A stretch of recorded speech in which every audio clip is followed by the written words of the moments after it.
الملک کی پھر فتح ہو گئی اور پھر عالم اسلام میں ایک بار پھر یکجائی کا معاملہ ہو گیا. یعنی پھر اب دیکھیے تو وہی افغانستان سے لے کے اور اب یہ الجزائر اور پھر آگے مراکش تک کا پورا ایریا دوبارہ سنگل ہو گیا. یعنی اب تک یہ 3 حکومتیں بنی ہوئی تھی، لیکن چلو پھر اکٹھی ہو گئی. تو معاملہ یہ تھا. یعنی ان سب میں بنیادی طور پر معاملہ اصل سب کا یہی تھا کہ وہ حکومت کو مینج خود کریں. تو چل رہا تھا علیحدگی کا معاملہ. اب ظاہر ہے کہ اس کے لیے بہت کچھ پروپیگنڈا کیا گیا ہے، روایات کے اندر موجود ہے. تو اس کے لیے میرا خیال ہے زیادہ ہمیں اگنور کر لینا چاہیے، اس لیے کہ اس میں کچھ 100% ہمیں پتہ نہیں ہے کہ کون سچائی میں تھا اور کون برائی میں تھا. اس کی وجہ کیا ہے کہ آج کل بھی آپ پولیٹیکل پارٹیز کو دیکھ لیں تو ان کے ہاں بھی ایسے ہی معاملات چلتے رہتے ہیں. یعنی آپ اگر ایک پارٹی کے اندر دیکھیں تو اس کے کئی گروپ بن جاتے ہیں. مقصد کیا ہوتا ہے کہ حکومت لینے کا معاملہ چل رہا ہوتا ہے. تو بس وہی ایک لڑائی جھگڑا ہوتا ہے. اس کے لیے پروپیگنڈے میں اور جھوٹ اتنا کچھ وہ اخبارات میں بھی آتا ہے، آرٹیکلز میں بڑا کچھ لکھا جاتا ہے، آپ کو نئی چیز ملے گی. تو سیم آپ روایات کو بھی دیکھیں تو کس میں یعنی کہیں پہ تو کوئی عبد الملک کی بڑی جناب وہ ان کی تعریف کر رہی ہوں گی کوئی روایات، کوئی جو ہے وہ مختار سقفی کی بڑی ہو رہی ہوگی اور کوئی ابن زبیر کی ہو رہی ہوگی. ابن زبیر رضی اللہ تعالیٰ عنہ یہ صحابی تھے، اور لیکن ان کا معاملہ یہ تھا کہ یہ جب رسول اللہ صلی اللہ علیہ وسلم کی مدینہ منورہ میں ہجرت ہوئی تھی تو ایک یہودیوں نے یہ پروپیگنڈا کیا ہوا تھا کہ بھی اب یہ ہم ایسا جادو کریں گے ان پہ کہ یہ ان کے یہاں کوئی بچہ ہی پیدا نہیں ہوگا. لیکن عین اسی ٹائم زبیر رضی اللہ تعالیٰ عنہ کے گھر میں ان کی اہلیہ سیدہ اسما رضی اللہ تعالیٰ عنہ تھی، ان کے ہاں ابن زبیر پیدا ہوئے تھے. تو رسول اللہ صلی اللہ علیہ وسلم کو بہت خوشی ہوئی تھی. اور لیکن رسول اللہ صلی اللہ علیہ وسلم کی جس وقت اس دنیا سے رحلت ہوئی تو اس وقت ابن زبیر 10 سال کے تھے. این اسی ٹائم حسن اور حسین رضی اللہ عنہ بھی 7-8 سال کے ہی تھے. یہ معاملہ تھا ان کا، یعنی بچے تھے. اب جا کے اب وہ بزرگ ہو چکے ہوئے تھے اس ایج میں 70 کے آس پاس میں. تو تب یہ کرائسس ہوئے اور معاملہ ہوا. حسین رضی اللہ عنہ بھی شہید ہوئے، اسی طرح ابن زبیر رضی اللہ عنہ بھی ہو گئے. لیکن چلو عبد الملک نے یہ کیا کہ پوری ایک مختلف ممالک میں جو حکومت چلی تھی وہ آئی تھی. اب اس کی ریزن سمپل یہی تھی، کوئی اس میں کوئی بہت زیادہ پروپیگنڈے کو پڑھنے کی ضرورت نہیں ہے. سمپل معاملہ تھا کہ اتنا بڑا ایریا ہے، ہر ایریے میں اب بہت سارے ایریاز آ گئے تھے. عربوں کے اندر بھی قبائل ابھی تک تھے، ابھی تک وہی عصبیت وہ موجود تھی، اور ہر کوئی چاہتا تھا کہ ان کو حکومت میں کنٹرول ملے. تو بس اسی کی لڑائی جھگڑے ہی تھے، تو وہ چل رہے تھے اور وہ ہو گیا معاملہ. لیکن چلو یہ 13 سال بڑے کرائسس رہے. ہوا چلو عبد الملک کے نے پھر ایک اچھی طرح کنٹرول کر لیا، حکومت سکون میں آ گئے. لیکن عبد الملک نے اصل میں آ کے یہ معاملہ کیا کہ اس کو ایک بادشاہت کر دی کہ اب اگلی حکومت آئندہ جو بھی ہوگی وہ عبد الملک کی اب اولاد سے ہی اب بنیں گے حکمران. تو ایک بادشاہت وہاں پہ آ گئی. تو اب یہ ہوا معاملہ.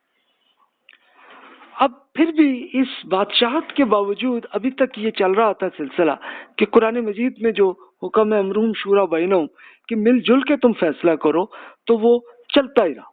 یعنی پھر بھی اب چلیں خلیفہ جو بھی بن گئے وہ بادشاہ بن گئے، لیکن پھر بھی بڑی حد تک یہ لوگ مختلف قبائل کے لوگ وہ مل جل کے یہ مشورے ایک دوسرے سے ڈسکشن چلتی رہتی تھی. یہ چلتا رہا سلسلہ.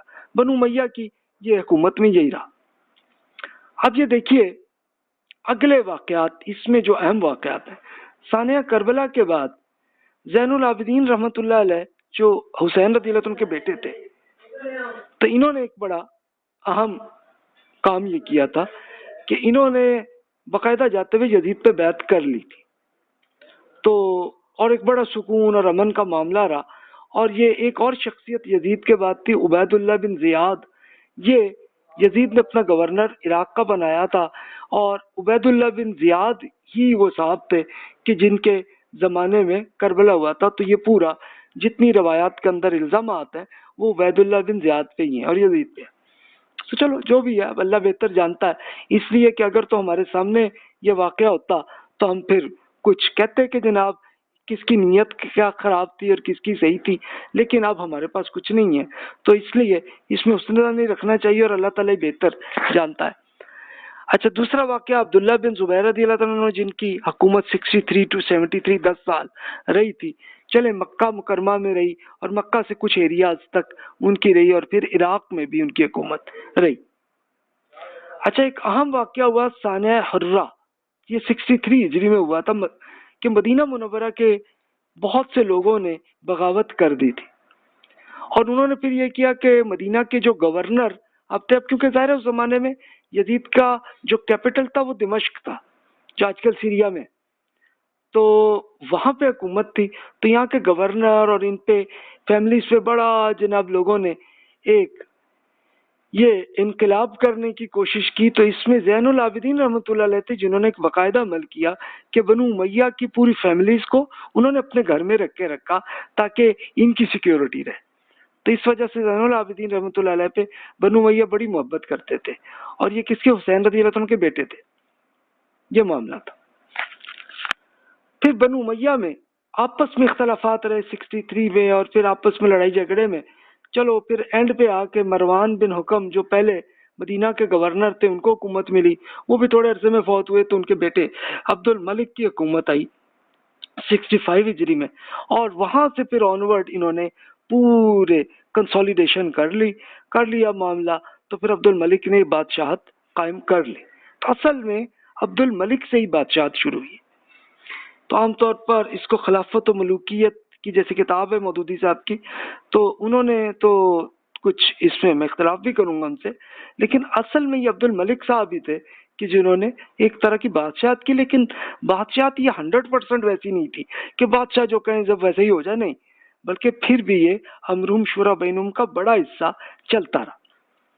اس کے بعد توابون کی تحریک ہوئی، توابون کی یہ عراق میں ہوئی تھی، جنہوں نے ایک ثانیہ کربلا کے بیس پہ انہوں نے ایک یہ بغاوت کی تھی، لیکن وہ ختم ہو گئی۔